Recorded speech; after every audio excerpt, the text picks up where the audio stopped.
Hi.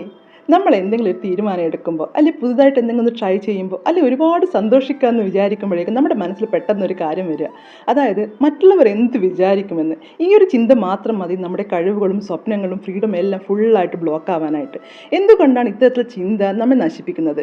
അതായത് നമുക്ക് നല്ലൊരു അവസരം അല്ലെങ്കിൽ ഓപ്പർച്യൂണിറ്റി കിട്ടുമ്പോൾ മറ്റുള്ള ആളുകൾ എങ്ങനെ ഇതിനെ വിലയിരുത്തും എന്ന് നാം ചിന്തിച്ചു കൂട്ടി നമ്മളതിൽ നിന്ന് പിന്മാറുന്നു. അല്ലെങ്കിൽ മറ്റുള്ളവരുടെ പ്രതീക്ഷയ്ക്ക് വേണ്ടിയാണ് നമ്മൾ ജീവിതം ജീവിക്കുന്നത് എന്നൊരു തോന്നൽ. അതായത് എന്ത് ട്രൈ ചെയ്യുമ്പോഴും സ്വപ്നം കാണുമ്പോഴൊക്കെ നമുക്ക് മറ്റുള്ളവരുടെ പെർമിഷൻ ആവശ്യമാണ് എന്നതുപോലെ. അപ്പം ഞാനൊരു കാര്യം സത്യം പറയാം, നമ്മളെക്കുറിച്ച് അങ്ങനെ ആരും അധികമായി ചിന്തിക്കുന്നില്ല. നമ്മളെ വേദനിപ്പിച്ചവരോ നമ്മളെ കുറിച്ച് ഗോസിപ്പ് പറയുന്നവരോ ഇവരാരും നമ്മളെക്കുറിച്ച് അത്രത്തോളം ചിന്തിക്കുന്നില്ല എന്ന കാര്യം നമ്മൾ മനസ്സിലാക്കുക. അപ്പോൾ മറ്റുള്ളവർ എന്ത് ചിന്തിച്ചാലും ഏതൊരു നെഗറ്റീവിനെയും പോസിറ്റീവായി കണ്ടുകൊണ്ട് be proud of your self എന്ന് മനസ്സിൽ പറഞ്ഞ് നിങ്ങളുടെ ജീവിതം നിങ്ങൾക്കായി ജീവിക്കുക, മറ്റുള്ളവരുടെ അഭിപ്രായത്തിനായല്ല.